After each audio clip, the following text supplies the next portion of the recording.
34 ಕೋಟಿ ಪಿಎಫ್ ಖಾತೆಗೆ ವಾರ್ಷಿಕ ಬಡ್ಡಿ ಜಮೆ.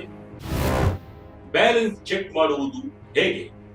ಎಸ್ ವೀಕ್ಷಕ, ನಮ್ಮ ದೇಶದ ಕೋಟ್ಯಾಂತರ ಉದ್ಯೋಗಿಗಳಿಗೆ ಪ್ರತಿ ತಿಂಗಳು ತಮ್ಮ ಕಷ್ಟದ ದುಡಿಮೆಯಲ್ಲಿ ಒಂದಿಷ್ಟು ಹಣವನ್ನ ಭವಿಷ್ಯದ ನಿಧಿಯಾಗಿ ಉಳಿಸುವ ಎಲ್ಲ ಪಿಎಫ್ ಚಂದಾದಾರರಿಗೆ ಇವತ್ತು ನೌಕರರ ಭವಿಷ್ಯ ನಿಧಿ ಸಂಸ್ಥೆ ಅಂದರೆ ಇಪಿಎಫ್ಒ ಒಂದು ಭರ್ಜರಿ ಗುಡ್ ನ್ಯೂಸ್ ಕೊಟ್ಟಿದೆ.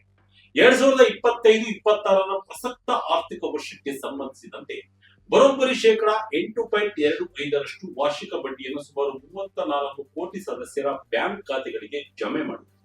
ಸಾಮಾನ್ಯವಾಗಿ ಪ್ರತಿ ವರ್ಷ ಇಪಿಎಫ್ಒ ಬಡ್ಡಿ ಜಮೆ ಮಾಡಲು ಬರೋಬ್ಬರಿ ಸೆಪ್ಟೆಂಬರ್ ಅಥವಾ ನವೆಂಬರ್ ತಿಂಗಳಿನವರೆಗೂ ಸಮಯ ತೆಗೆದುಕೊಳ್ತಾ ಇದೆ. ಆದರೆ ಈ ಬಾರಿ ಜುಲೈ 15ರೊಳಗೆ ಇಡೀ ದೇಶದ 34 ಕೋಟಿ ಚಂದಾದಾರರ ಖಾತೆಗೆ ಬಡ್ಡಿ ಜಮೆ ಮಾಡಲಾಗುವುದು ಎಂದು ಹೇಳಲಾಗಿದೆ. ಅದರಂತೆ ಮಾಡಿ ಮುಗಿಸಲಾಗಿದೆ. ಈಗ ನಿಮಗೆ ಕಾಡ್ತಿರುವ ಒಂದು ಪ್ರಶ್ನೆ, ಬಡ್ಡಿ ಜಮೆ ಆಗಿದ್ದನ್ನ ಹೇಗೆ ಚೆಕ್ ಮಾಡೋದು ಅಂತ ಅಲ್ವಾ? ಓಕೆ, ವಿಡಿಯೋವನ್ನ ಕೊನೆವರೆಗೂ ನೋಡಿ. ಮೊಬೈಲ್ ನಲ್ಲೇ ಪಿಎಫ್ ಬಡ್ಡಿ ಚೆಕ್ ಮಾಡೋದು ಹೇಗೆ, ಬ್ಯಾಲೆನ್ಸ್ ಚೆಕ್ ಮಾಡೋದು ಹೇಗೆ, ಒಂದು ವೇಳೆ ಬಡ್ಡಿ ಹಣ ಕಾಣಿಸ್ತಿದ್ದರೆ ನೀವು ಮಾಡಬೇಕಾದ ತುರ್ತು ಕೆಲಸವೇ, ಎಲ್ಲವನ್ನ ಕೂಡ ಡೀಟೇಲ್ ಆಗಿ ನೋಡ್ತಾ ಹೋಗೋಣ ಬನ್ನಿ. ಇಪಿಎಫ್ಒ ಇತಿಹಾಸದಲ್ಲಿ ಹೊಸ ದಾಖಲೆ. ವೀಕ್ಷಕರೇ, ಪ್ರತಿ ವರ್ಷ ಪಿಎಫ್ ಬಡ್ಡಿ ಹಣ ಯಾವಾಗ ಬರುತ್ತೆ ಅಂತ ಉದ್ಯೋಗಿಗಳು ಕಣ್ಣಿಗೆ ಎಣ್ಣೆ ಬಿಟ್ಟುಕೊಂಡು ಕಾಯ್ತಾ ಇದ್ದಾರೆ. ಆದರೆ 2025-26 ಈ ಆರ್ಥಿಕ ವರ್ಷ ಮಾತ್ರ ಇಪಿಎಫ್ಒ ಪಾಲಿಗೆ ಒಂದು ಬೈಲಿಗ. ಇಂಡಿಯನ್ ಎಕ್ಸ್‌ಪ್ರೆಸ್ ವರದಿಯ ಪ್ರಕಾರ ಇಪಿಎಫ್ಒ ಇತಿಹಾಸದಲ್ಲಿ ಇಷ್ಟು ಬೇಗ ಅಂದರೆ ಜುಲೈ 15ರ ಒಳಗಾಗಿ ಇಡೀ ದೇಶದ ಎಲ್ಲಾ ಖಾತೆಗಳಿಗೆ ಬಡ್ಡಿ ಜಮೆ ಮಾಡಿ ಮುಗಿಸಿರುವುದು ಇದೇ ಮೊದಲು.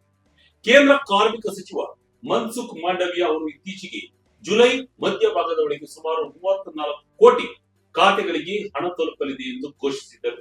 ಅವರು ಹೇಳಿದಂತೆಯೇ ಇಪಿಎಫ್ಒ ಈ ಇಡೀ ಪ್ರಕ್ರಿಯೆಯನ್ನ ಅತ್ಯಂತ ಯಶಸ್ವಿಯಾಗಿ ಮುಗಿಸಿದೆ. ಒಟ್ಟು 1.44 ಲಕ್ಷ ಕೋಟಿ ರೂಪಾಯಿಗೂ ಅಧಿಕ ಬಡ್ಡಿ ಹಣವನ್ನ ಆಟೋ ಪ್ರೋಸೆಸ್ ಮೂಲಕ ಚಂದಾದಾರರ ಖಾತೆಗೆ ಜಮೆ ಮಾಡಲಾಗಿದೆ.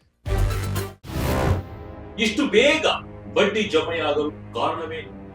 ಈ ಮಹತ್ತರ ಸಾಧನೆಯ ಹಿಂದೆ ಇರೋದು ಇಪಿಎಫ್ಒ ಜಾರಿಗೆ ತಂದಿರುವ ಒಂದು ಅತ್ಯಾಧುನಿಕ ತಂತ್ರಜ್ಞಾನದ ಸಿಸ್ಟಮ್.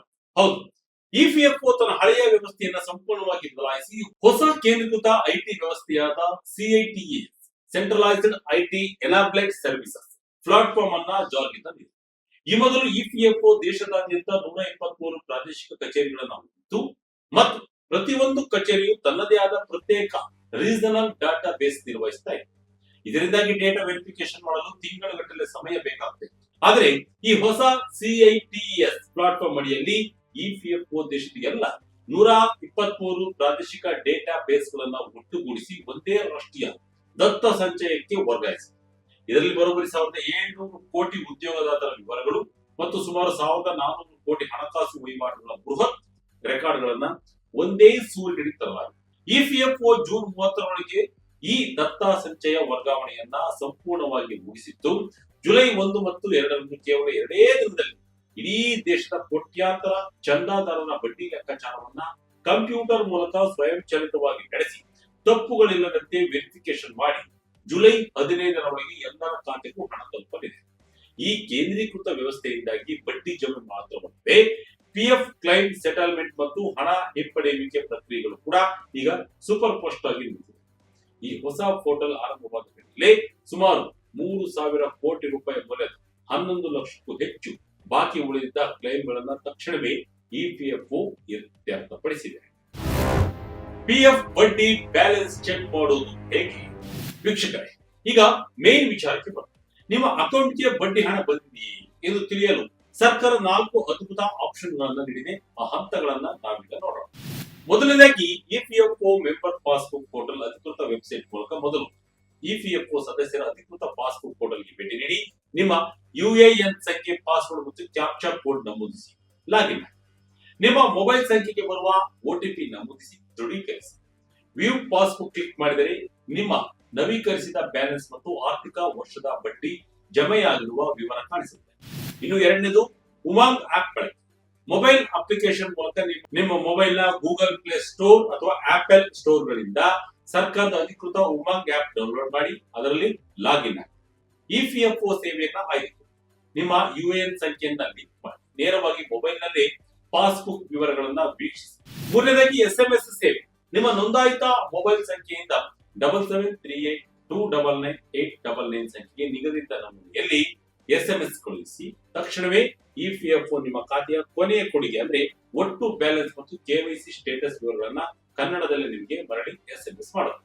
ಇನ್ನು ನಾಲ್ಕನೇದು ಮಿಸ್ ಕಾಲ್ ಸೌಲಭ್ಯ. ಇಂಟರ್ನೆಟ್ ಇಲ್ಲದೆಯೂ ಸಾಕು ನಿಮ್ಮ EPFO ಖಾತೆಗೆ ನೋಂದಣಿಯಾಗಿರುವ ಮೊಬೈಲ್ ಸಂಖ್ಯೆಯಿಂದ EPFO ಒದಗಿಸಿರುವ ಅಧಿಕೃತ ಮಿಸ್ಡ್ ಕಾಲ್ ಸಂಖ್ಯೆಗೆ ಕರೆ ಮಾಡಿ. ಕರೆ ತಾನಾಗಿಯೇ ಕಟ್ ಆದ ತಕ್ಷಣ ನಿಮ್ಮ ಮೊಬೈಲ್ಗೆ ಒಟ್ಟು PF ಬ್ಯಾಲೆನ್ಸ್ ಇರುವ SMS ಬರುತ್ತದೆ. ಯಾರಿಗೆ ಎಷ್ಟು ಬಡ್ಡಿ ದರ ಬಂದಿರುತ್ತೆ? ಪ್ರಸ್ತುತ ವರ್ಷಕ್ಕೆ ಬಡ್ಡಿ ದರವನ್ನ EPFO ಕಳೆದ 2 ವರ್ಷಗಳಂತೆಯೇ 8.5% ಕಾಯ್ದುಕೊಂಡಿದೆ. ಪ್ರಸ್ತುತ EPFO ಬರೋಬ್ಬರಿ 32 ಲಕ್ಷ ಕೋಟಿ ರೂಪಾಯಿ ಮೌಲ್ಯದ ಆಸ್ತಿಯನ್ನು ನಿರ್ವಹಿಸುತ್ತಿದ್ದು 35 ಕೋಟಿ ಖಾತೆಗಳಲ್ಲಿ ಸುಮಾರು 8 ಕೋಟಿ ಸಕ್ರಿಯ ಕೊಡುಗೆದಾರರು. ನಿಮ್ಮ ಖಾತೆಯಲ್ಲಿ ದೊಡ್ಡ ಮೊತ್ತದ PF ಬ್ಯಾಲೆನ್ಸ್ ಇದ್ದರೆ ನೀವು ಈ 8.25% ಬಡ್ಡಿಯಿಂದ ನಿಮಗೆ ಸಿಗುವ ಲಾಭ ನಿಜಕ್ಕೂ ಗಣನೀಯವಾಗಿದೆ. ಬನ್ನಿ ಒಂದು ಸಣ್ಣ ಲೆಕ್ಕಾಚಾರವನ್ನು ನೋಡಿ. ನಿಮ್ಮ PF ಖಾತೆಯಲ್ಲಿ 10 ಲಕ್ಷ ರೂಪಾಯಿ ಬ್ಯಾಲೆನ್ಸ್ ಇದ್ದರೆ 8.25% ದರದಲ್ಲಿ ನಿಮಗೆ ವಾರ್ಷಿಕವಾಗಿ ಸಿಗುವ ಬಡ್ಡಿ ಬರೋಬ್ಬರಿ 82,500 ರೂಪಾಯಿ. ಒಂದು ವೇಳೆ ನಿಮ್ಮ ಖಾತೆಯಲ್ಲಿ 50 ಲಕ್ಷ ರೂಪಾಯಿ ಅಂತ ದೊಡ್ಡ ಮೊತ್ತ ಬ್ಯಾಲೆನ್ಸ್ ಇದ್ದರೆ ನಿಮಗೆ ಸಿಗುವ ವಾರ್ಷಿಕ ಬಡ್ಡಿ ಬರೋಬ್ಬರಿ 4,12,000 ರೂಪಾಯಿ. ಇನ್ನು ಬಡ್ಡಿ ಹಣ ಕಾಣಿಸದಿದ್ದರೆ ಏನ್ ಮಾಡಬೇಕು? ವೀಕ್ಷಕರೇ, ಒಂದು ವೇಳೆ ನಿಮ್ಮ ಪಾಸ್ಬುಕ್ ನಲ್ಲಿ ತಕ್ಷಣವೇ ಬಡ್ಡಿ ಹಣ ಕಾಣಿಸುತ್ತಿದ್ದರೆ ಗಾಬರಿಯಾಗಿ EPFO ನಿಮ್ಮ ಮಾಸಿಕ ಚಾಲನೆಯಲ್ಲಿರುವ ಬ್ಯಾಲೆನ್ಸ್ ಆಧಾರದ ಮೇಲೆ ಬಡ್ಡಿಯನ್ನ ಲೆಕ್ಕ ಹಾಕಿರುತ್ತೆ. ಇದು ನಿಮ್ಮ ಪಾಸ್ಬುಕ್ ನಲ್ಲಿ ತಡವಾಗಿ ಅಪ್ಡೇಟ್ ಆದರೂ ನಿಮಗೆ 1 ರೂಪಾಯಿ ನಷ್ಟವಾಗುತ್ತೆ. EPFO ಯೋಜನೆ 1952ರ ಕಾಯ್ದೆ.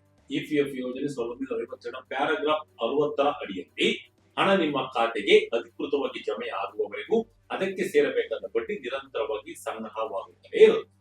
ಅದರಿಂದ ವಿಳಂಬವಾದರೂ ಬಡ್ಡಿ ಮೊತ್ತ ಕಡಿಮೆ ಆಗುತ್ತೆ. ನಿಮ್ಮ KYC ಅಪ್ಡೇಟ್ ಆಗಿ ನೋಡಬೇಕು. ಹೌದು, ಬಡ್ಡಿ ಹಣ ವಿಳಂಬವಾಗಲು ಅಥವಾ ಕ್ಲೈಮ್ಗಳು ರಿಜೆಕ್ಟ್ ಆಗಲು ಮುಖ್ಯ ಕಾರಣ ತಪ್ಪು KYC ವಿವರ. ನಿಮ್ಮ UAN ಸಂಖ್ಯೆ ಆಕ್ಟಿವೇಟ್ ಆಗಿದೆಯೇ ಅಥವಾ ನಿಮ್ಮ KYC ವಿವರಗಳು ಮುಖ್ಯವಾಗಿ ಮೊಬೈಲ್ ಸಂಖ್ಯೆ ಸರಿಯಾಗಿ ಲಿಂಕ್ ಆಗಿದೆಯೇ ಎಂಬುದನ್ನ ಖಚಿತಪಡಿಸಿಕೊಳ್ಳಿ.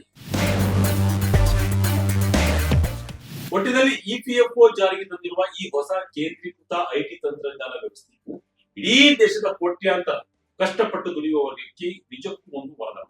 ಸಂಸ್ಥೆಯ ಇತಿಹಾಸದಲ್ಲಿ ಮೊದಲ ಬಾರಿಗೆ ಜುಲೈ ಮಧ್ಯಭಾಗದಲ್ಲಿ ವಾರ್ಷಿಕ ಬಡ್ಡಿ ಜಮೆಯಾಗುತ್ತಿರುವುದು ದೇಶದ ಮಧ್ಯಮ ವರ್ಗದ ನೌಕರರ ಮುಖದಲ್ಲಿ ಹರ್ಷ ತಂದಿದೆ.